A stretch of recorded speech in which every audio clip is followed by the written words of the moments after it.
What's up, everybody? Welcome back to Mile Higher Podcast, episode 193.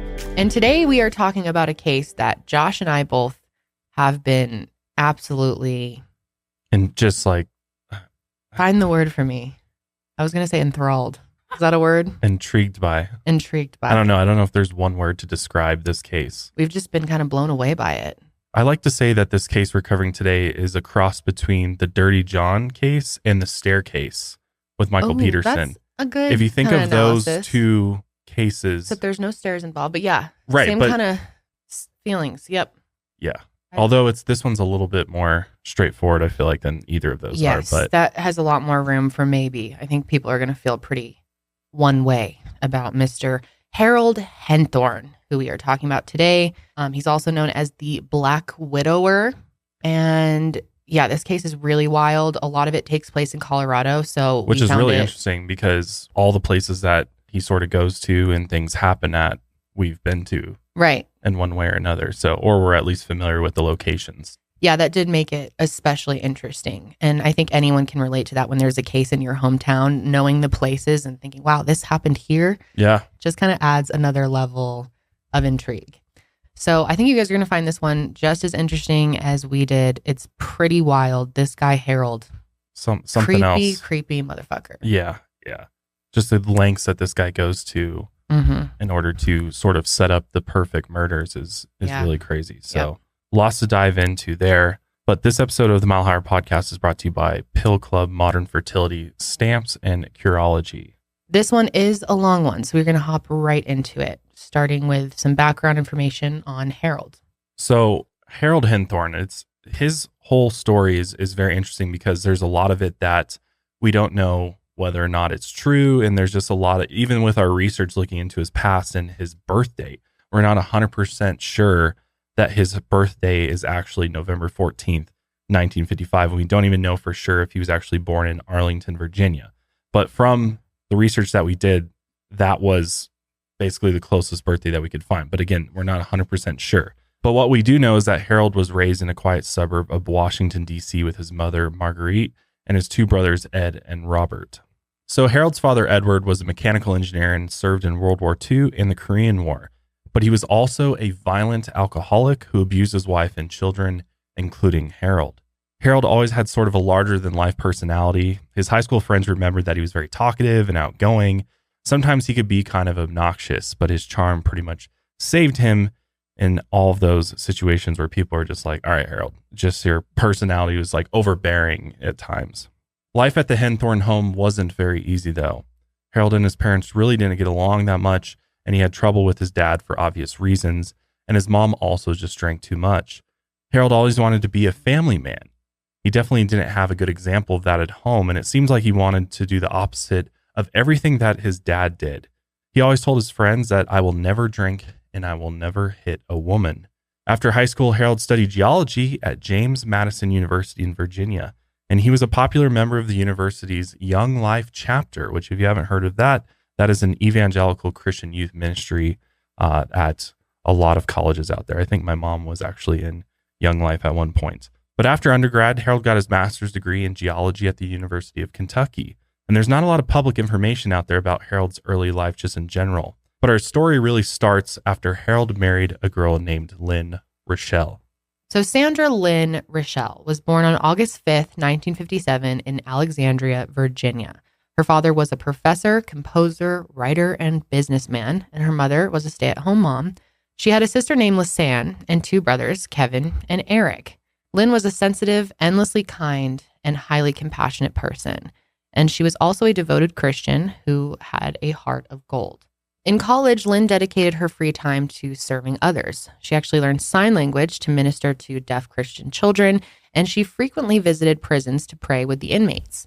Lynn attended James Madison University, and that's where she met a charming guy named Harold Henthorn. Lynn was instantly smitten with this guy. He was confident, handsome, and a committed Christian. It seemed like he was perfect for her. The two of them exchanged letters for a few years while Harold was at grad school, and their friendship didn't start turning romantic until about 1981. That year, their relationship started to progress more after Harold's father passed away. Lynn's family even attended the memorial services for Harold's father, and Lynn and Harold talked about their feelings for each other, and Harold told her that his feelings were frightening because he would never want to do anything to hurt me. And that was an actual quote from Lynn's letter to a friend. And as Christians, they wanted to make sure that their relationship was in line with their faith. This was good news for the Rochelle's. Their family got along with Harold very well, and they were happy that Lynn had found someone that she really liked. Harold had a big personality, but he gave off a salesman vibe, confident, well-groomed, smooth talker, and very motivated. But often this salesman personality kind of gave him this undercurrent of manipulation or scheming, kind of like a slick or a shisty type person, Shyster. I mean, sometimes salesmen out there, they're a little too, slippery. Like you don't really know if they have your best interest in mind or not, but they say all the right things. Right. But Lynn was head over heels in love with Harold, and they got engaged in April of 1982, and they got married that September.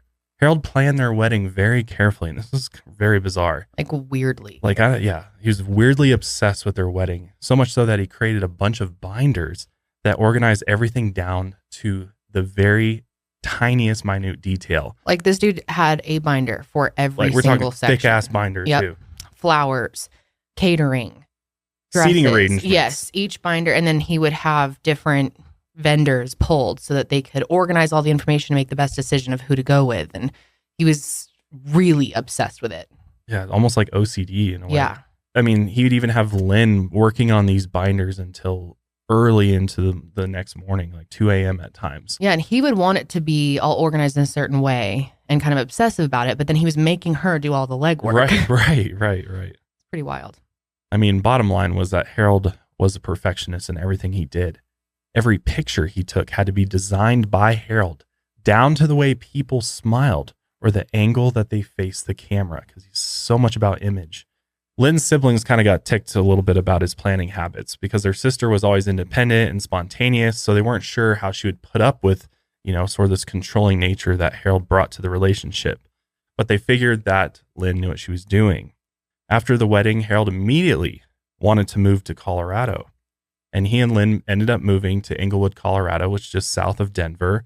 Once they got to Denver, Harold took a job with Chevron, the oil and gas company, and Lynn got a job as a social worker. Harold didn't want kids right away, so he told Lynn that he wanted to save up money for a whole decade before they had a baby. And this bothered Lynn quite a bit because she was very eager to start a family. And as the years went on, her siblings got married and had their own kids, and Lynn was still anxiously awaiting for it to be her turn. But after the move, Harold's behavior started to concern Lynn's family and friends a little bit more because he was very weird about having privacy. Sometimes Lynn's best friend, Kim, would talk to her on the phone, and she would get the feeling that Lynn was kind of holding something back.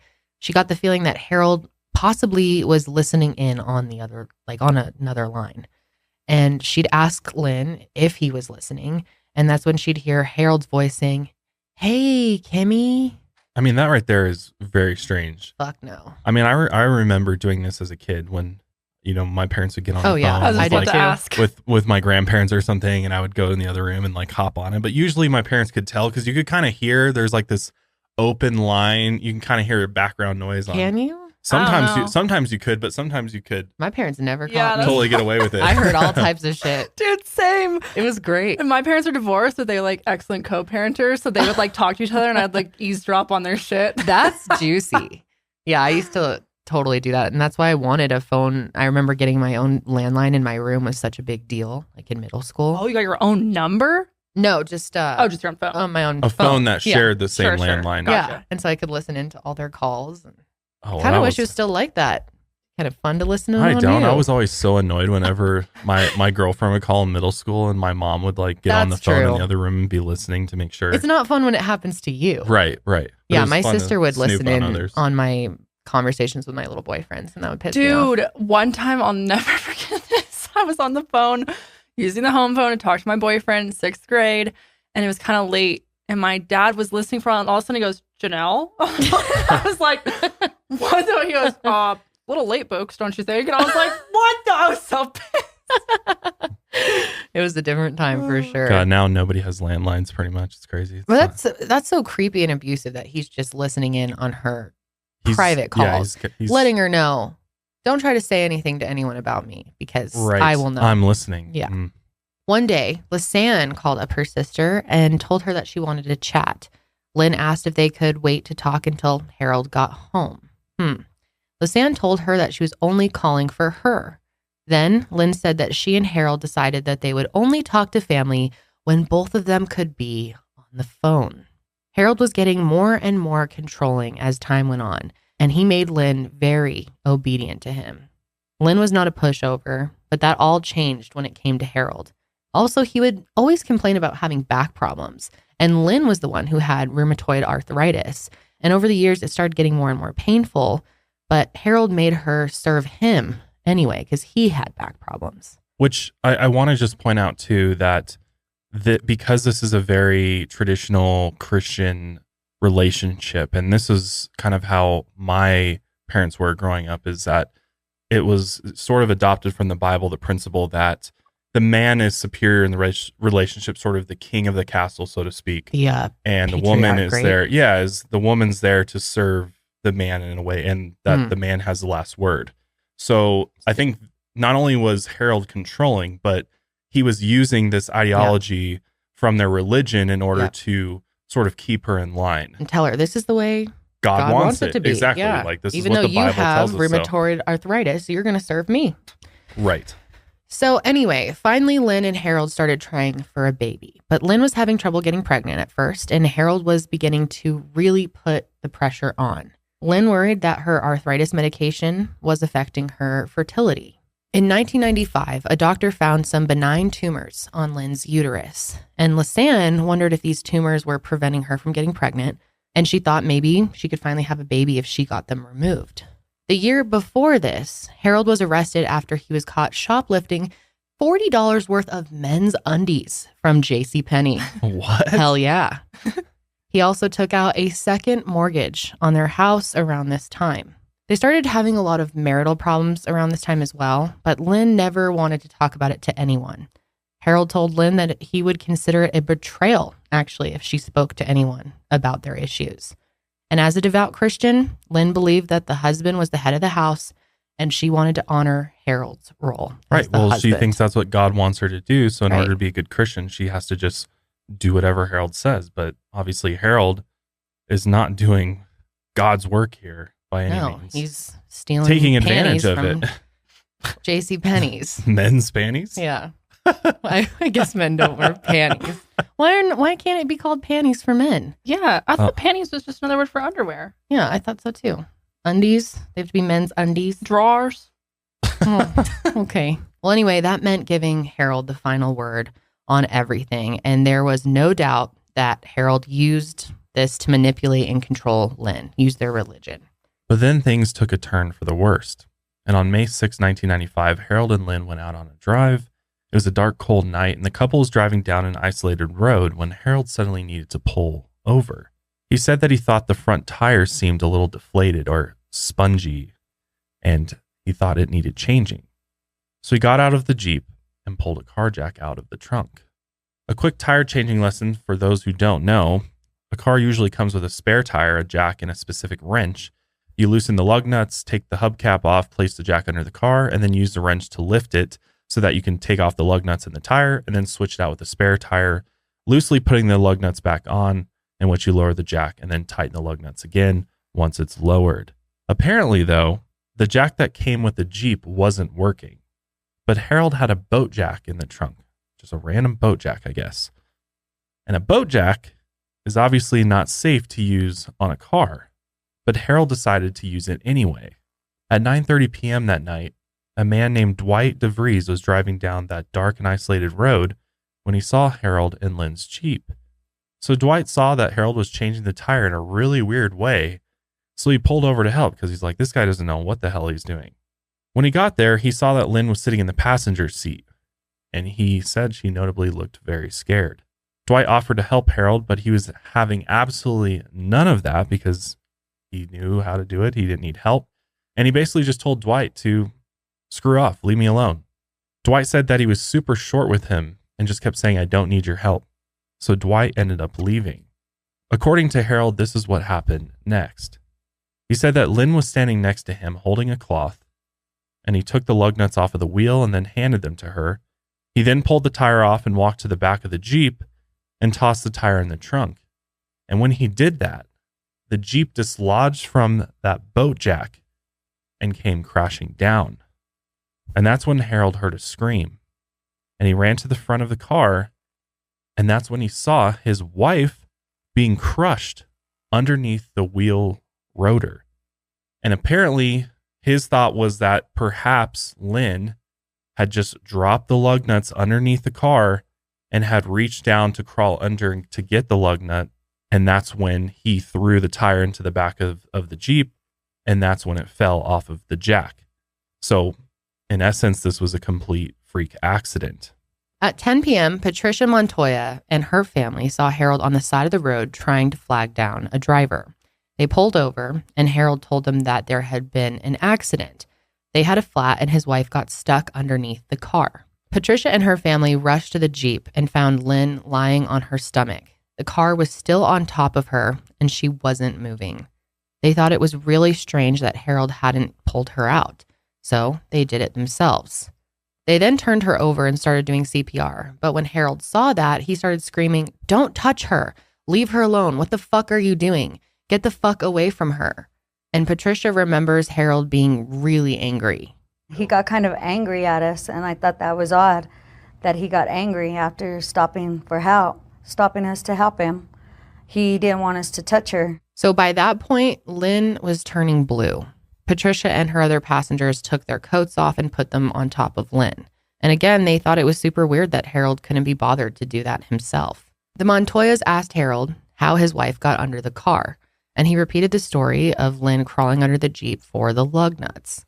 The men in the family thought, who the hell lets their wife crawl under the car for a lug nut? Yeah, that doesn't make any sense at all. It's very strange. I don't think anybody in their right mind, when your car is up on a jack, especially a unstable jack like a boat jack, is going to crawl under the car to get a freaking lug nut, which you don't even need all the lug nuts to secure the tire just for a spare. Like it would make no sense for somebody to risk their life essentially to do that. And even if you did, don't you think you would not throw the tire in the car? Yeah, You'd be why like, would you do it at the same time? Just making sure you're not under the fucking car before I throw this tire in. Yeah, it makes absolutely no sense. And even if one person did that and they were by themselves, maybe it's just a case of not really thinking it through, but two people letting this happen, it's definitely suspicious. Something's off here.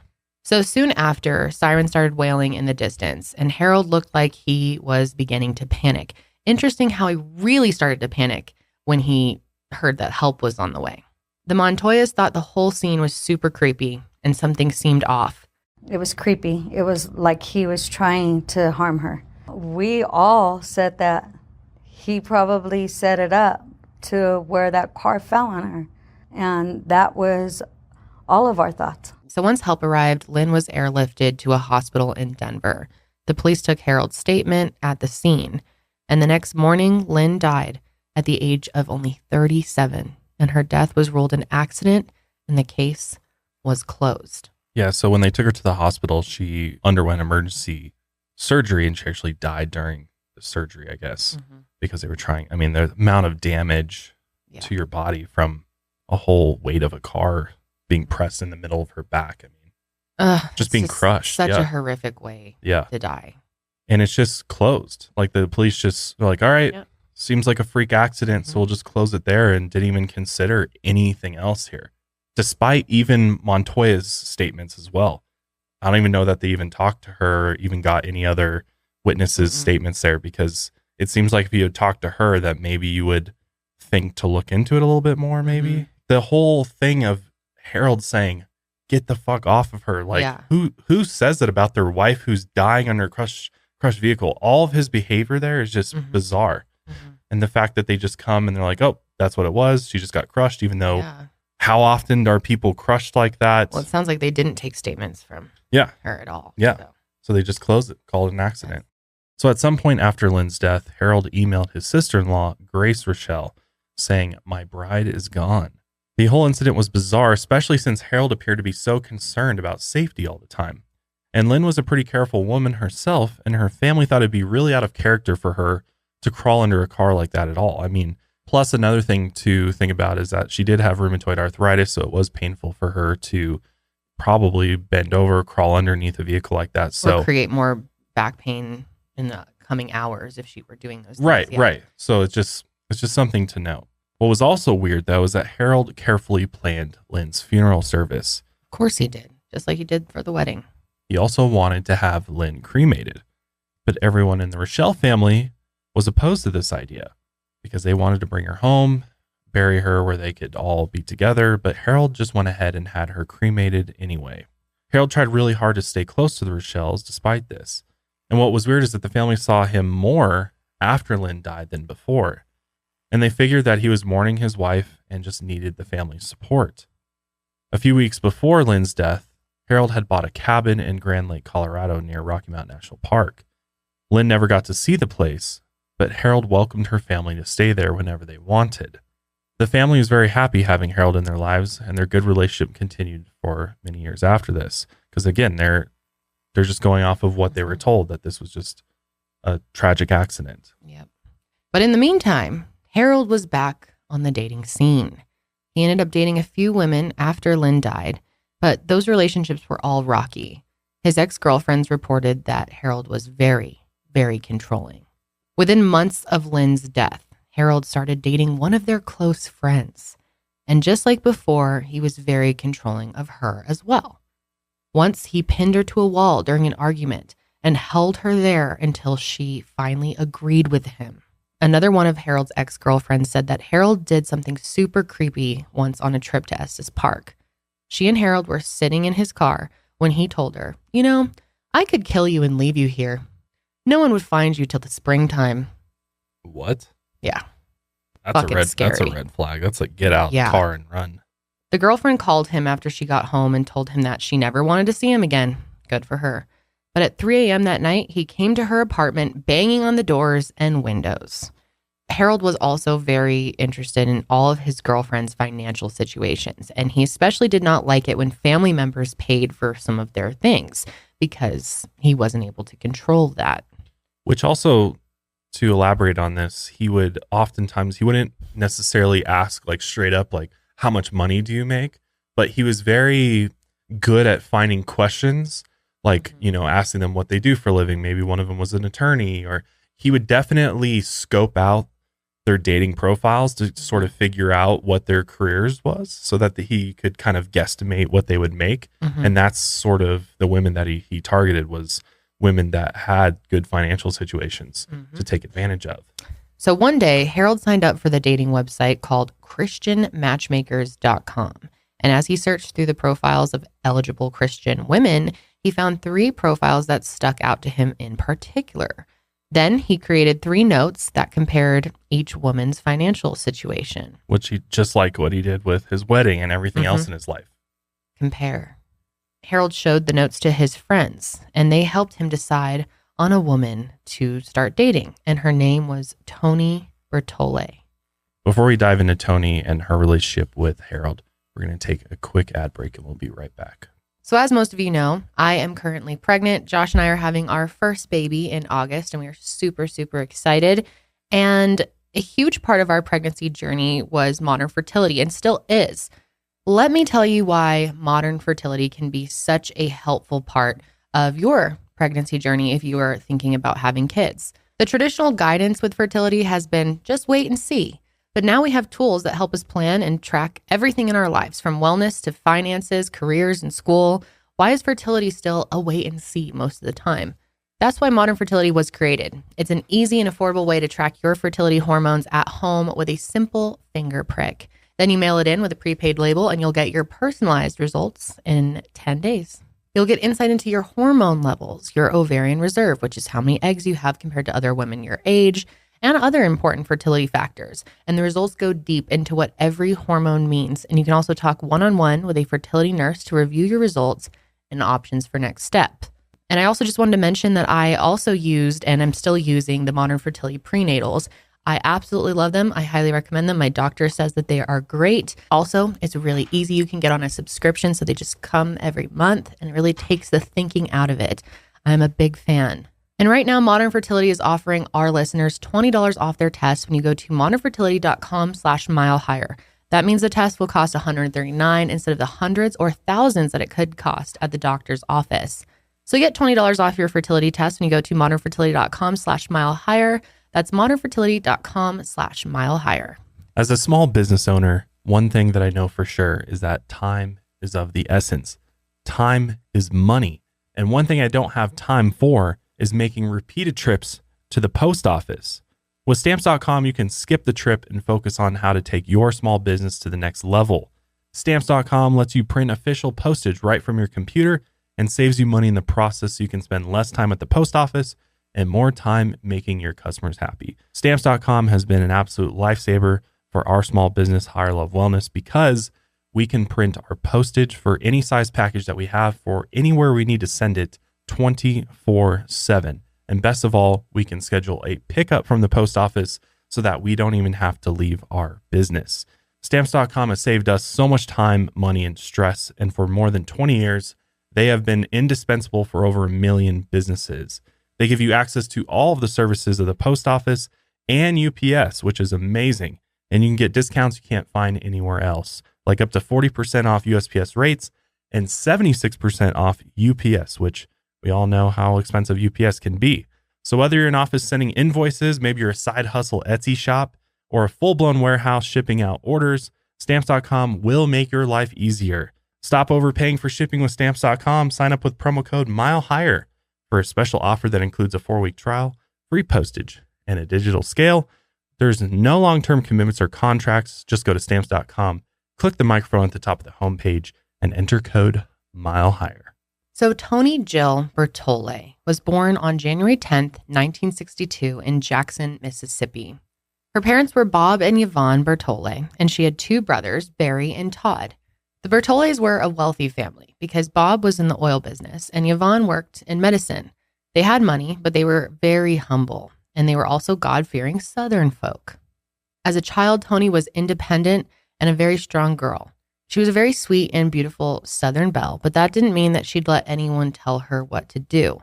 She was also fiercely protective of her family. One time, she filled a purse full of rocks and knocked out a kid who was bullying her little brother on the playground. That's fucking awesome. Toni was also a very smart student who ran track and played basketball in high school.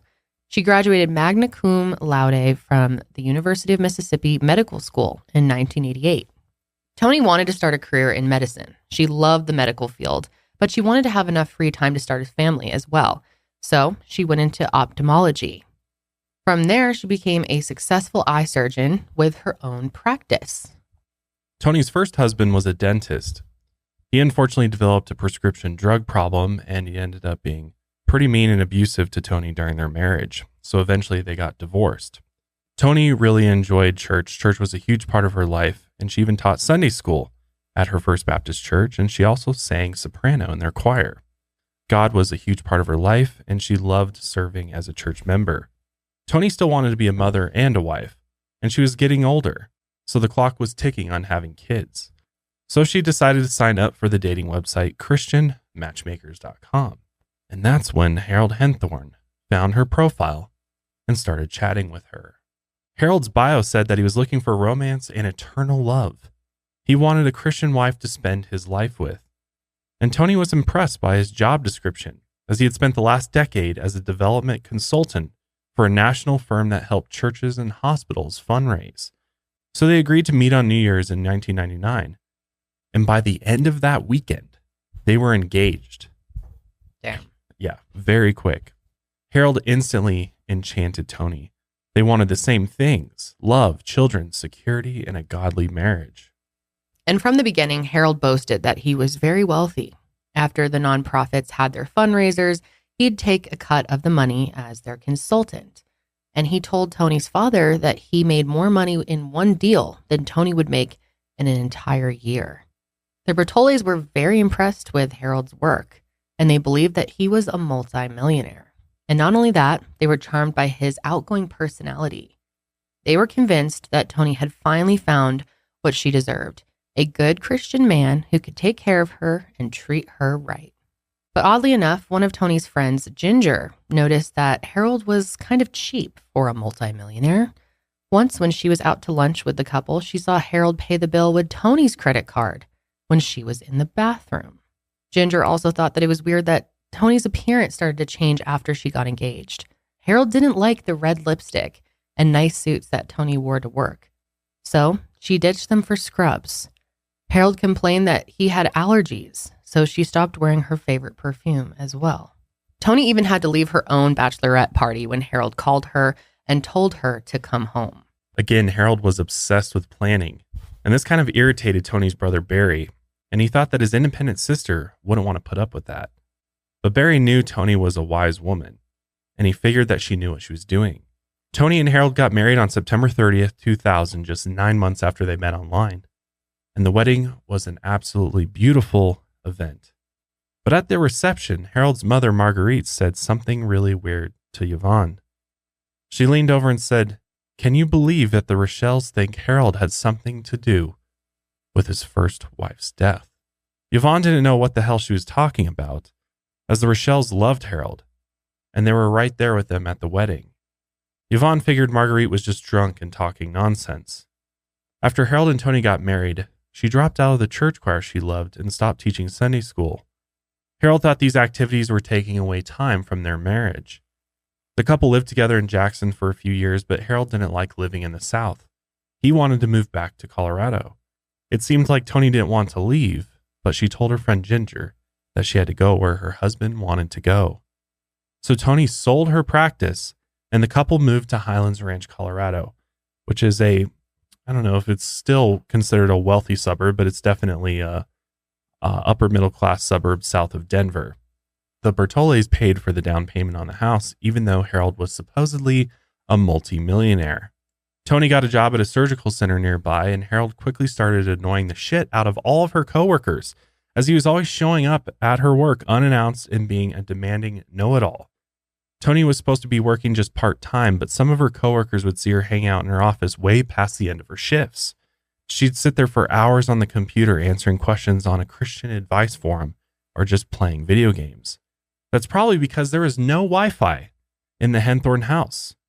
Harold had his computer hardwired to the internet, but he literally didn't allow Toni to have internet access. He said this was because Toni would get addicted to surfing the web if she had unlimited access to the internet or Wi-Fi. Friends and family members started to notice that Toni changed after she moved to Colorado. Instead of her usual confident, strong, happy self, she'd become withdrawn. She never smiled, and she always had a blank look on her face. Harold controlled all of her communication. If Toni was talking to friends, Harold was always there. Harold even set up her phone so that anytime someone called her, that call was forwarded on to his phone as well. That's so fucking creepy. That's so controlling. So there weren't a lot of chances for Toni to have private phone calls at all, which meant that the Bertolets were distanced from Toni. Basically, an entire decade went by where her parents couldn't talk to Toni privately, as Harold was always there in some way. Once Yvonne and Bob were in Highlands Ranch visiting when they overheard an argument between Harold and Toni. It was hard to hear what they were saying, but they heard Harold tell Toni, "If you tell your parents, I'll divorce you." Bob and Yvonne have no idea what he was talking about. But Bob told Toni that he wanted to confront Harold. But Toni warned him, "You can do things like that, but I'm going to pay the price." Harold needed to make sure that he controlled every part of his life. The minute someone did something that deviated from his plans or control methods, he would become furious. Just like Lynn, Toni was a devout Christian who believed that God gave men the role of leader. She wanted to honor God, so she needed to honor Harold and his commands. But just like what he did with Lynn, Harold exploited this belief to control and abuse Toni. On June 29th, 2005, Toni gave birth to their daughter, Haley, via C-section. She was in labor for about 23 long hours. Cannot imagine. Haley was their miracle baby. Toni was 43 years old and had 2 miscarriages and had endometriosis. So they would send out a Christmas newsletter every year. Did any of your parents do this? Hell no. No, mine didn't. My family would read other people's for fun over dinner. My family's too busy moving. Same. My parents would read them and like make fun. Christmas newsletters. My dad would do a little voice. Merry Christmas. This is the so-and-so family. Yeah. This Yeah. is A lot what of we've been up families to. did that. Yep. Actually, I think I remember getting it from some of my parents' friends, actually. Yep. Be like They, their go through Christmas their card and then be like, accomplishments and everything. this Yeah. year we did this. And I don't know if people really do that nowadays. But anyway, Harold would, of course, be the one to write their Christmas newsletter. And that year, he wrote it just like he did every other year. And as you can probably guess, it all focused on him. He wrote that Toni was in labor for 23 hours, but then he immediately wrote, Harold encouraged Toni in the OR. And he even cut the cord and helped with her first bath. Wow, what a hero of a parent. I know. You It's co-parent. amazing, really going above and beyond what? the normal father.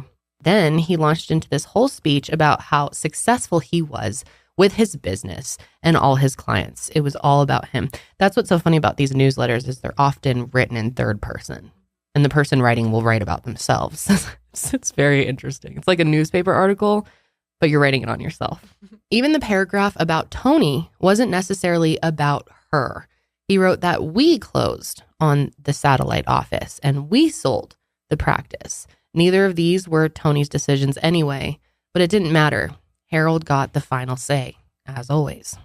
Toni became the third wheel after Haley's birth. She and Harold slept in separate bedrooms, and he was the one that tried to influence Haley the most. He wanted to mold Haley entirely in his image. He controlled every little thing in her life. He picked her clothes. He decided what she would eat. He decided who she would spend time with and what her routine was every single day. Once the Henthorns were at a birthday party for their friend's child when they noticed this controlling behavior.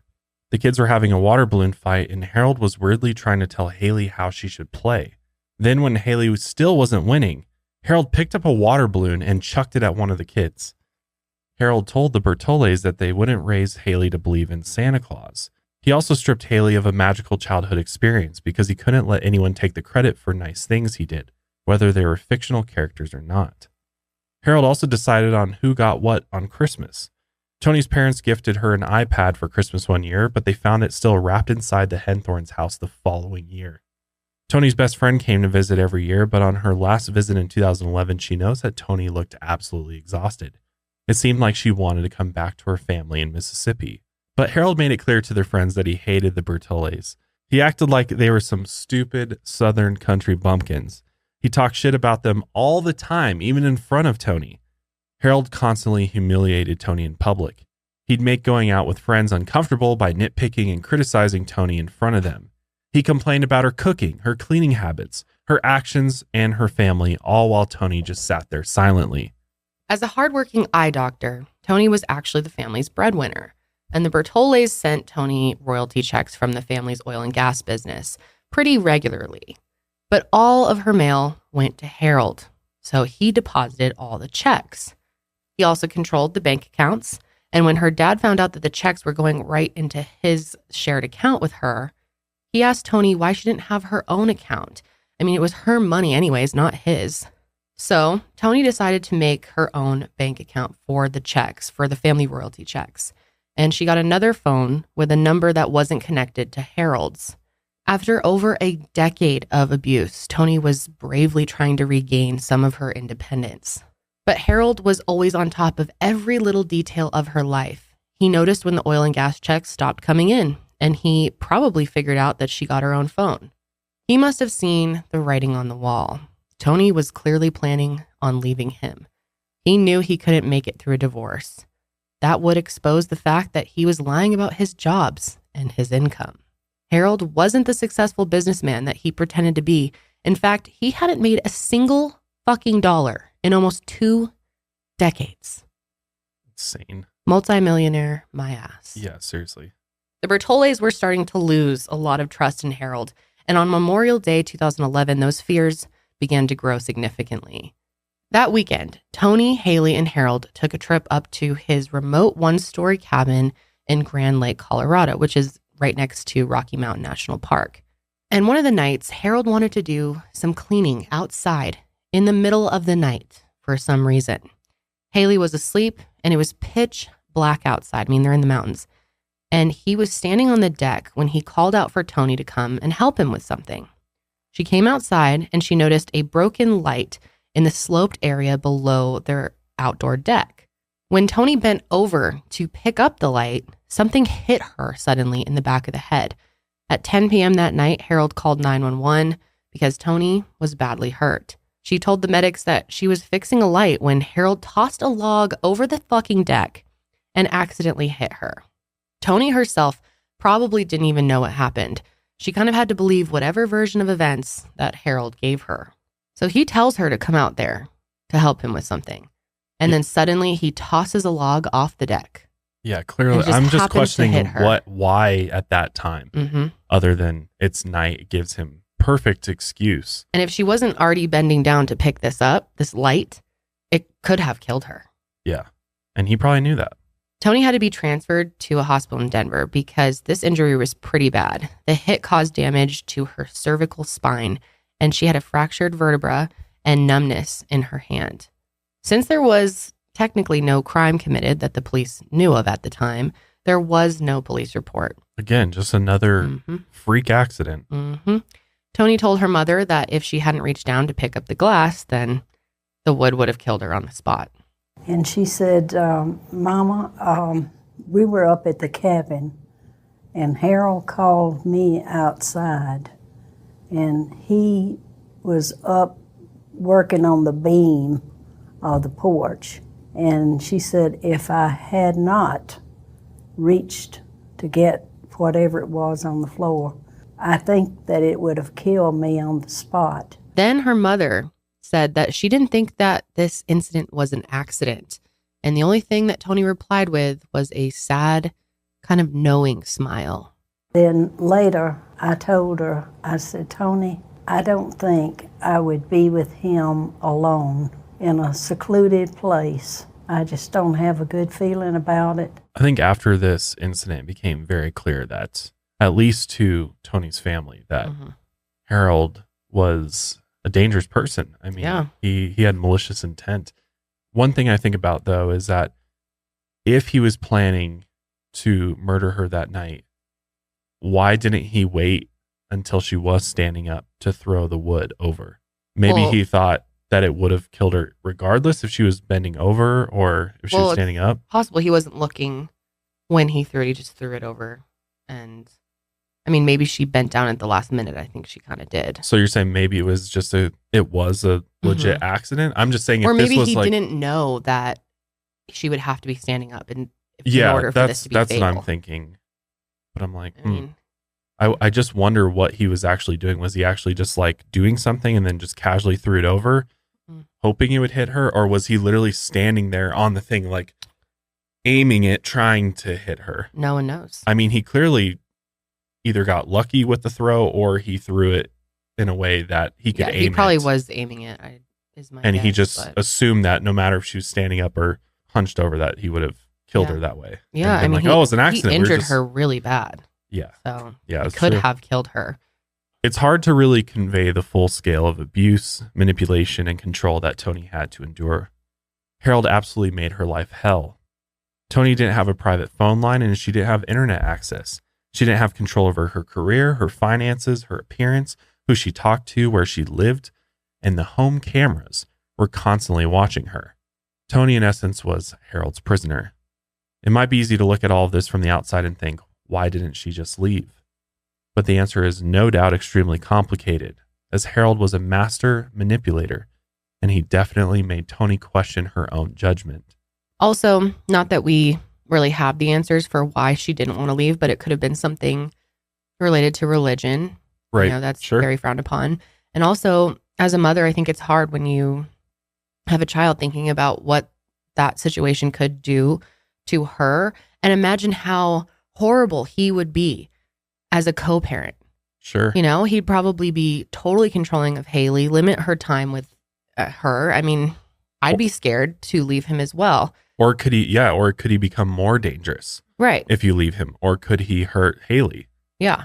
And maybe she was planning on leaving eventually. She just kind of was waiting until she had the right plan in place. Sure. Or it was the right time. You know, there's so many reasons why someone may not leave a abusive situation that you might think, why don't you just get out of there? The simple, But there's- logical answer is just get up and leave.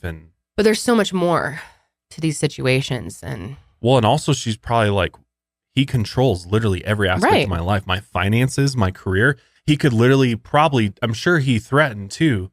I could take you down. I'm sure. I could take all your money. I could make sure that you never get hired again.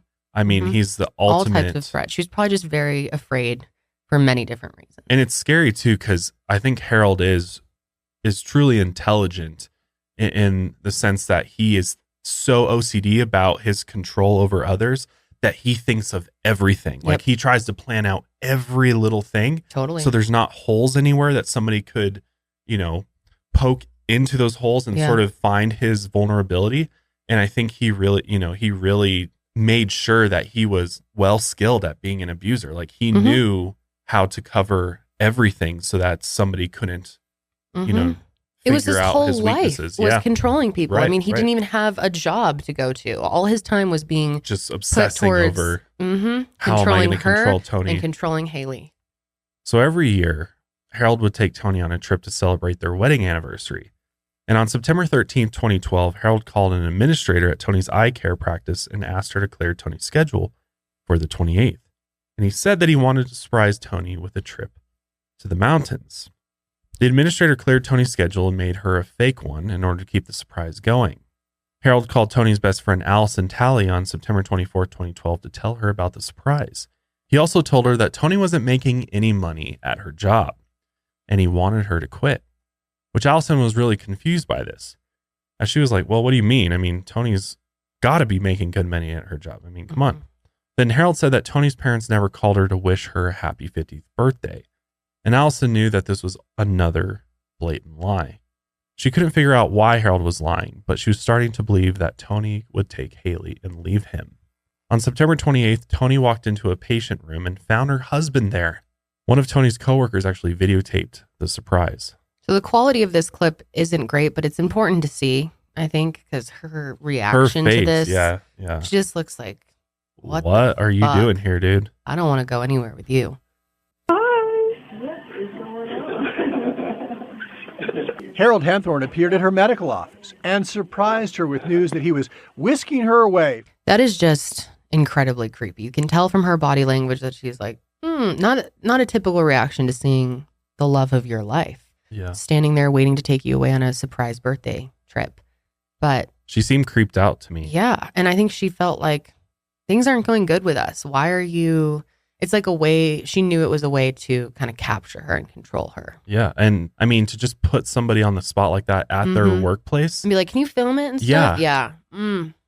I mean, So he's such a eerie. selfish person. The fact he's is. just going in there and he's still making it about him too. Yeah. It's like, yeah, it's a surprise for Toni, but it's not a surprise Toni necessarily wants, but he wants it on videotape and he wants it, which is interesting too. And I think that was totally planned by him to Oh, yeah. videotape it so that he had this evidence of, oh yeah, look at me. I'm She's so doing this handsome. nice thing for my wife that I love so much. And even her coworkers said that she didn't seem super enthusiastic about the trip, but Harold already had her bag packed and they quickly left the office and drove up to Estes Park. Harold booked a room for the weekend at the famous Stanley Hotel, which we have done, I think, an entire episode Yeah, on, about right? the haunting of the Stanley Hotel. Yeah, we love the Stanley Hotel. So they spent the rest of Saturday night there, and then they planned on hiking the next day. The next day, they woke up, got some snacks, got some sandwiches, and they headed over to Rocky Mountain National Park. And sometime between 1:30 and 1:45, Harold and Toni started to hike the Deer Mountain Trail. At some point, they hiked to a spot off the trail, and Harold said that they wanted a romantic spot to be alone and take in the views. At around 3:30, they stopped at a rocky knob off of the trail for lunch. Harold said that they were planning to leave their lunch spot when suddenly Toni spotted wild deer and turkeys through her binoculars. So they hiked down to a second knob, the cliff, around 4:45. They were going to take pictures and have more romantic time because the first knob apparently didn't give them much privacy. Harold and Toni started passing the camera back and forth to take photos of each other. Toni took the last photo at 5 p.m. and it was a picture of Harold standing on the edge of a cliff. At around 5:10, Harold claimed that he got a text message from their babysitter saying Haley's team won their soccer game. He looked down at his phone to check the message, and when he looked up, he saw a blur, and Toni was gone. He went to the cliff's edge and saw that Toni had fallen off the cliff. Harold reported that it took him about 15 minutes to hike down to Toni. She was unconscious and in critical condition. Then he said he spent 30 minutes assessing her injuries and moving her, and then finding cellular coverage to call 911. At 5:55, Harold called 911. Here is the call. 911, what's the address, the emergency? Hello, my name is Harold Henthorn. I'm in the Rocky Mountain National Park. Okay. I need an Alpine Mountain Rescue Team immediately. Okay, what is your exact location? My exact location is Deer Mountain, North Summit. About 1 mile south of the visitor center. Okay, I'm going to transfer you to the park, so hang on the line. You're going to hear some clicking, and right now I'm pulling up your lat and your long on my phone here. Let me try it one more time before I transfer you. They don't have this technology. Can I make sure you know where I am first? Okay. Yep, I have one moment. Okay. Hang on. We tell you right where I am. This is Estes, and we have a gentleman on Deer Mountain. Go ahead, sir. Thank you. My wife has fallen from a rock on the north summit of Deer Mountain on the Deer Mountain Trail, and she's in really critical condition. She's had a bad fall. How far did she fall, sir? 30, 40 feet, 30 feet. 30, 40 feet. I think 30 feet. 30 feet. Are you with her I can't now? be sure. I am. Let me be sure that you know my location first. Where the cell have really bad cell coverage. Okay. Okay. I'm on Deer Mountain. Okay. Near the summit, not the normal, regular northern summit, on the southern outcrop. And tell me some things about the patient. She is a white female, 50 years old, great health. She has respiration approximately 5 to 8 beats a minute. Her pulse is about between 60 and 80 beats a minute. Head injury. Concussion. Okay. Any other injuries? It'd be internal. Is she conscious and breathing? No, she's not. She has not been conscious. She is breathing. Anywhere between 5 and 8 beats a minute now. Here's the thing. I will pay any and all expenses for a helicopter. I don't care if it's private. I don't care if it's commercial. It wouldn't matter if it's medevac. I'll pay any and all expenses right now. Okay. Have you drop a paramedic down here? I understand that, sir. It's really on the safety of everybody involved, so that would really be up to the ranger in charge. Weather's good. There's no wind whatsoever right now. Weather is excellent. This building is at least 5 to 8 miles. There's definitely, I'm not a paramedic, but I'm doing all I can do. You could safely drop a paramedic from a 10-foot rope. Easily do that. I understand that, sir, but they definitely need to probably get someone on scene. They do have hasty teams, and those are the teams that are going to run up there as fast as possible and get to your location. They're asking you to put as many bright items out as possible to see if they can't see you, if they can blast you. Okay, let me see if I can hear something. Okay, are you back with your wife now? I'm right here. Yeah, I'm right with her. Okay, how is she doing? Her respiration is weaker. Her respiration is weaker? Yeah, 5 beats a minute. 5 beats a minute? Yeah. Okay, do you know how to perform CPR? I do. Okay, and more about this fall, sir. Was it like a sliding fall, or did she fall, directly? I didn't see it exactly. I was messing with one camera. She was messing with the other one. So you didn't see her fall? I didn't actually see. I saw the motion, but I didn't. Okay. Okay, so I'm going to hang up with you. If you want to leave your phone on, if that makes you feel better, definitely do that. You can call us if anything changes with her. I will call you exactly 6:30. At exactly 6:30? Yeah, I'll call you exactly 6:30. Okay, and like I said, you can always call 911 and they'll transfer it over. Okay, thanks so much. Thanks, Kelly. Thank you. What are your initial thoughts on that call? I know it's super hard to judge a 911 call, of course, but I just don't know anybody, if they had their loved one fall off a 30 or 40 foot cliff, that would be as calm as he is. And what was interesting to me was that he was like calling out all this information, like, her respiration, how many beats per minute it was. He was also saying, like, literally telling them why they should get a helicopter there, and that the visibility was 5 to 8 miles, and that the wind, like, he was thinking about all these other things other than her. Like, he gave a few basic facts on her. He's like, I think she had a concussion. Like, really, dude? after taking a fall off a cliff Yeah. into some trees at the bottom, that, you know, the most severe injury that you can think of is just a concussion. Yeah. Meanwhile, literally, as we'll find out, there's blood just pouring everywhere. And doesn't even mention that. Yeah. Doesn't even mention the blood. And you would think, obviously, when you call 911, you want to stay as calm as possible so you can get the information across. But he never has any pause where he like says, "Oh God," or he doesn't really seem stressed. No, he doesn't seem as panicked as he should. He seems way too matter of fact. And yeah, just the spouting off the information. Yeah. Almost like he's an EMT. Right. You know, like he's like trying to tell them. It's like he was prepared for this call and knew the types of things he wanted to say to them on the call. Right. Yeah. And like not even thinking about like, do I need to be doing CPR? Should I do CPR? And how can you remember all this data when it's got to be running through your head? My wife is probably dying, the mother of my child. I just don't understand how you would. It just comes across very cold. It does. It sounds calculated immediately. It does. Plus, I don't understand why he wouldn't call as soon as he saw that she had went over the cliff. Right. It'd be the first as thing. You're like, hiking as you're down, hiking down, you're like, what do you? Your service is probably better at the top of the cliff too. Yeah. Than at the bottom. And with someone in such critical condition, you would want them to start getting out there as soon as possible. Alert the help as soon as you can, and then try to help them. But instead, Harold took the time to hike all the way down to her, then drag her a decent ways away from where she actually fell before calling 911, which just seems like a total waste. I mean, that's a good amount of time that he could have alerted the park rangers so that they could already be on their way. Right. But maybe there's a reason for that. Maybe he's delaying so that she's dead by the time help arrives. Yep. And he wants to ensure that. But on the other hand, he wants to come across like he's desperate for help, that this is I think he tried to communicate the severity of the injury by saying, get a medevac, get a helicopter, I'll pay whatever, get the helicopter in here, basically flight for life, because it's that type of injury. But to hopefully sound to hopefully sound like he's, you know, concerned enough that he wants to just get a helicopter in here versus waiting for somebody to get there on the ground. But it's a really bizarre call, honestly. And then he just is like, all right, thanks so much, bye, I'll call you at 6:30. Yeah, exactly 6:30. Weird. At 6:15 p.m., park ranger Mark Faraday started hiking up to Harold.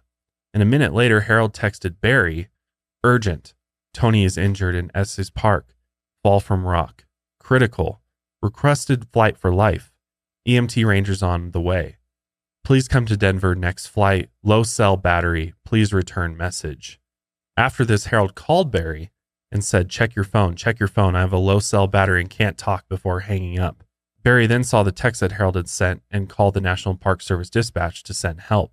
And over the next 2 hours, Harold and Barry texted back and forth about Toni's condition and the status of the Rangers. He also started a signal fire, which was this very tiny little pathetic fire, and made more calls to the MPS dispatch. Harold told the dispatcher that he was also performing CPR on Toni. Ranger Mark Faraday was trying to get to the scene as fast as he could, but it had already gotten pretty dark out after sunset at 6:44 p.m., so Harold wasn't easy to find. At 8:09 p.m., he arrived on the scene and found Toni covered in a blanket. Her pupils were fixed and dilated, and she had no pulse. What he also noticed is that Toni had suffered a massive head wound that nearly scalped her, and it was clear that she had bled out pretty profusely. And again, Harold doesn't mention this head wound or the blood pouring from it at any point during the 911 call. He just said she had a concussion. Mark told Harold that Toni was gone, and Harold said he thought so too. And at that point, he started to get emotional.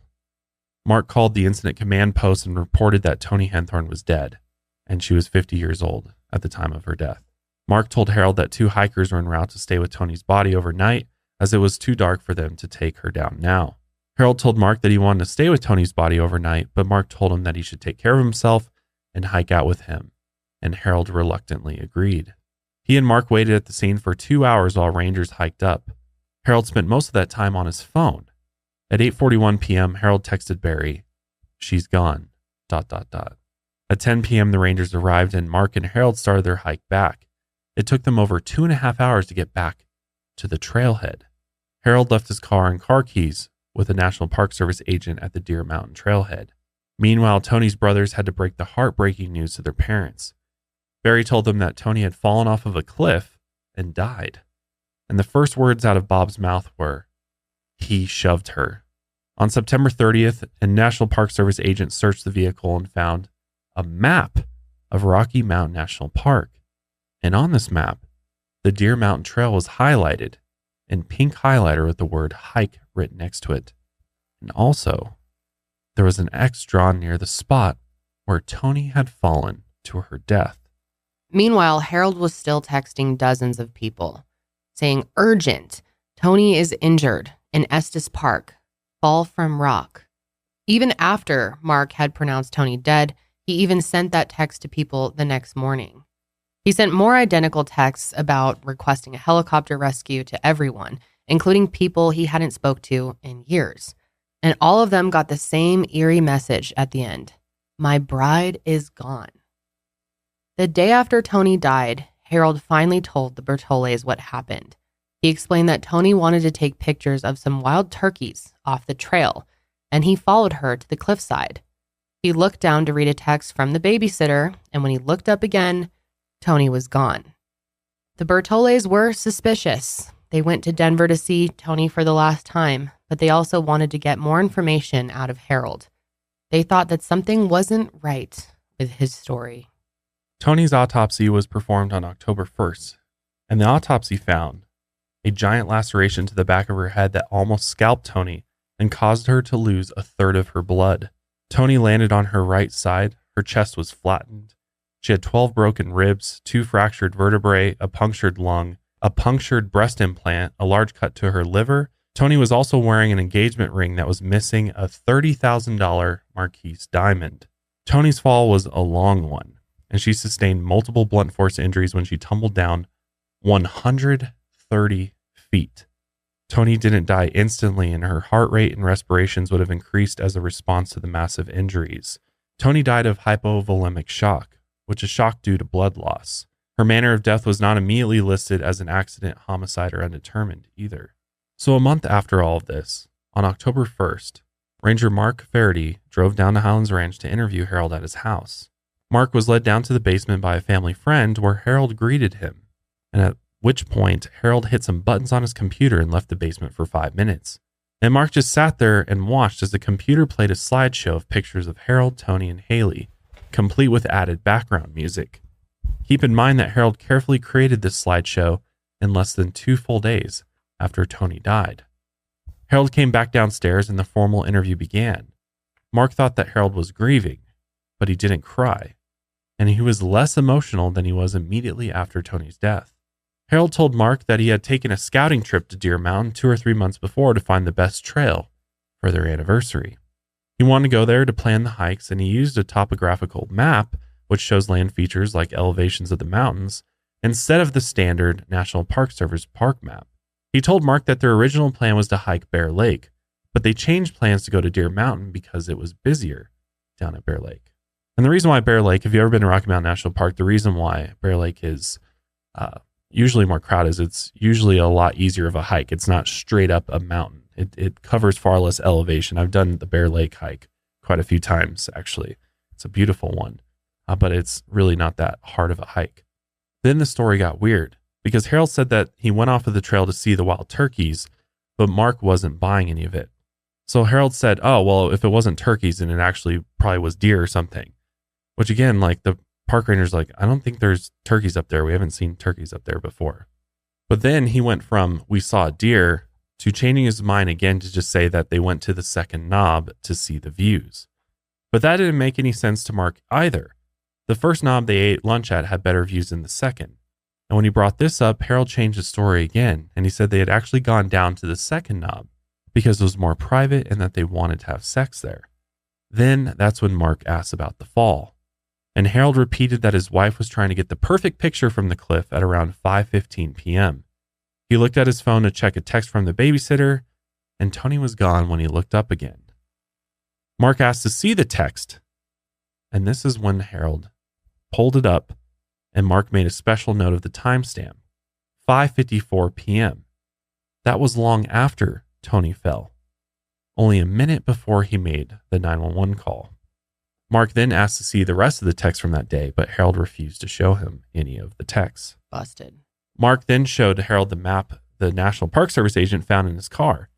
And for the first time, Harold seemed like he was at a loss for words. He told Mark that it was his map, but it wasn't from the September 29th trip. And he also couldn't explain the X drawn on the map. What a dumbass. Yeah, I mean, obviously. He drew an X where he was going to murder someone. What a fucking idiot. And the ranger's like figuring this out. He's like, oh, clearly you don't want to talk to me about this because you know what this means. And he didn't even think about the timeline of his text messages, especially if it was a text message he was going to use as what distracted him from missing his wife's fall. And it was after she had already fallen. It's a minute before he calls 911. This guy's so stupid. At that point, I mean, they're like, holy shit, this guy totally pushed his wife off the cliff. Things are not adding up here. So 2 days after Toni died, Harold called up the family's photographer and asked her to create a slideshow for the memorial. The photographer thought she'd pick the pictures for Harold since he was probably going to be grieving and busy during this time.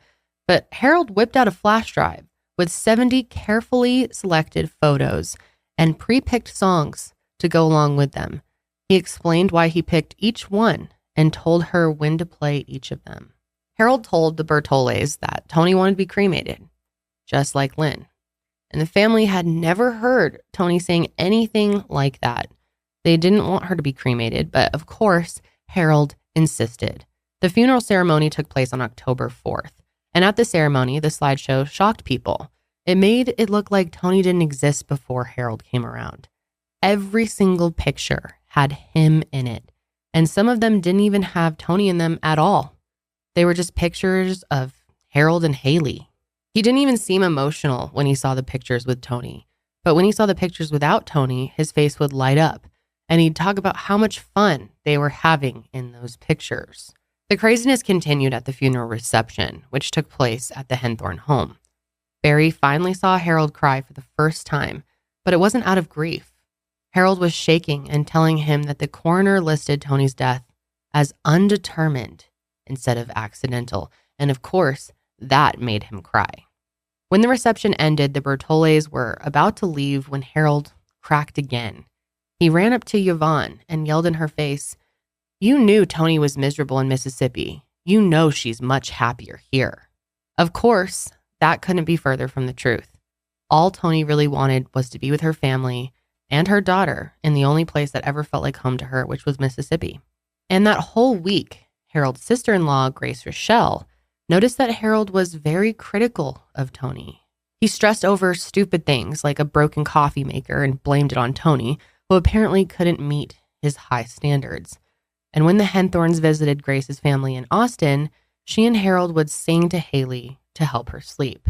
So that night, Harold brought Grace and her daughters up to Haley's room, and he asked them to sing to Haley, who was clearly still grieving. But poor Haley asked them to stop. She said their singing made her miss her mommy. Grace was shocked when Harold looked at them and told them to just keep on singing. God, so selfish. He's so insane. The Bertolets held their own memorial service for Toni in Mississippi on October 19th. Harold and Haley flew out that week for the ceremony. During that week, Harold was back to his usual ways. He shed no tears for Toni, but he made sure to bitch and whine to the Bertolets about Mark's investigation. Mark was apparently making his life miserable, and Harold said, "I just want to get on with my life." His story of how Toni died kept changing and changing depending on who he talked to. He could never keep his story straight. In some versions, Harold was looking for a text from the babysitter. In another, he was looking for a text from Toni's office. He told some people he and Toni went to the trail to see if Haley would like it. And then he'd tell the same people he couldn't believe Toni fell because they'd been up there 1,000,000 times. Toni died from hypovolemic shock. Shock is a condition the body experiences when it doesn't have enough blood to circulate through its system. And there are multiple different kinds of shock. But hypovolemic shock is caused by blood loss. And when a person goes into hypovolemic shock, their respirations increase because their heart is desperately trying to supply the body with blood that isn't there anymore. Barry knew all this because he was a cardiologist. So when he learned that Toni died from hypovolemic shock, he was really surprised. Harold told Barry over text that Toni's respirations were decreasing, which obviously didn't make any sense. Harold then changed the story to Barry a few weeks later after Toni's death, telling him that Toni's respirations and heart rate were actually high before she died. Over the next 2 years, Harold told people 14 different stories of Toni's death. Harold also begged Bob to play the same memorial video from Toni's Colorado memorial, but the family obviously said no, and they made their own tribute. At the memorial, Harold was tapping his foot the whole time as if he was waiting in line for something. Again, there were no tears, no grief, just impatience. He didn't even let Haley keep a program from the service. Harold just seemed emotionless, and he blamed Toni for her fall, saying that she wanted to go off the trail. He told a friend that if Toni hadn't gotten herself killed in the park, I wouldn't have all of these problems. Those problems all had to do with the investigation. According to Harold, Ranger Mark Faraday was a rogue ranger who had a vendetta against him. He started warning friends and family that investigators would be calling them soon. He instructed all of them, including the Bertolets, to just tell them I was a great husband and father. But obviously there was no way in hell that the Bertolets were going to do that, as they were secretly funneling information about Harold to the FBI, almost like double agents. They're going to try and pretend like they didn't suspect Harold. But deep down, the Bertolets knew that he killed Toni. But they needed to make sure that they could keep a good eye on Haley. And more importantly, they need to bring Harold to justice. Next, we're going to dive into the National Park Service's investigation into Harold as well as the FBI. But before we do, we're going to take our last break and we'll be right back. Healthcare for women is unnecessarily complicated, and going to the pharmacy in person is so 2021. So get your birth control online, prescribed, and delivered for free with the Pill Club. You'll never have to make a trip to your doctor just for your birth control prescription or wait in line at the pharmacy for birth control ever again, because the Pill Club provides personalized care from the comfort of your home and delivery to your door on time, every time. The Pill Club carries over 120 FDA-approved brands and ships to all 50 states. Most brands of birth control are free with insurance or Medicaid. Otherwise, prices start as low as $7 per month without insurance. The Pill Club delivers birth control to your door for free in discreet packaging, along with fun self-care gifts and goodies. And what's also great is their licensed medical team is just a text away to give you the best reproductive health care. Sign up for birth control in just 5 minutes. Skip the office visit and waiting in line at the pharmacy and join the club instead. And right now, when you go to thepillclub.com/milehigher, the Pill Club is offering a $10 donation to bedsider.org for every Mile Higher listener who becomes a patient. Your donation will help low-income individuals get access to birth control through bedsider.org. It's a fantastic organization. Again, that's thepillclub.com/milehigher to get your first birth control care package and donate to help more women in need of affordable birth control.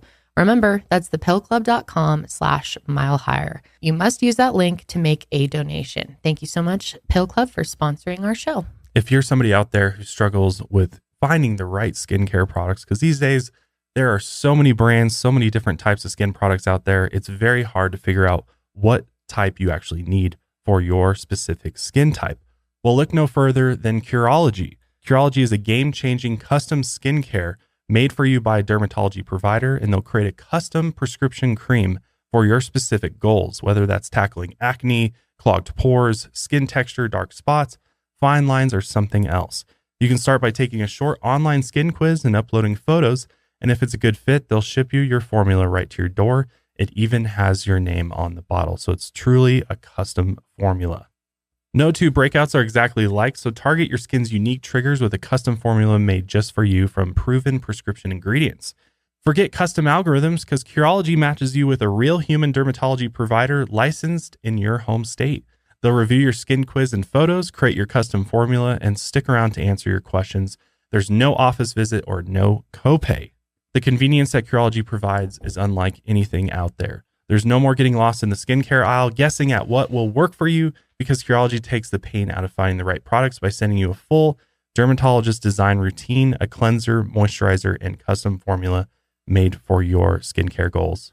So get started with Curology just like I did with a free 30-day trial at Curology.com/milehigher and just pay $5 for shipping and handling. That's Curology.com/milehigher to start your free 30-day trial. You can cancel anytime, and prescription is subject to consultation. So from the beginning, it was pretty clear to the NPS Rangers that foul play was involved in Toni's death. So they asked Beth Schott to help them investigate. Beth was an ISB agent for the National Park Service. ISB agents are the detectives of the National Park Service who work on complicated felonies. So Beth took a look at the case files and got to work. There were a lot of things that just weren't right about Toni's accident. First of all, their hike did not make sense. The spot where Harold and Toni went off the trail was super random. There was really no way of knowing that that spot was there unless you had scouted it out before. It was kind of late to start a hike. They had no reason to go down any further than the first knob. It was already really private and had great views. Here's a picture of it if you're watching. To get to the second knob, Toni and Harold had to scramble down a boulder field at a steep 60-degree angle. Yeah, like it just doesn't make any sense why they would have Just gone out of the even way. further too. Mhm. Like I get going off the trail a little bit to find a view or like find a quiet, secluded Yeah. spot, but to go as far away from the trail as they did just makes And over no sense. boulders. Yeah, to what? Take a picture when you'd already had a great view at your lunch spot. Yeah.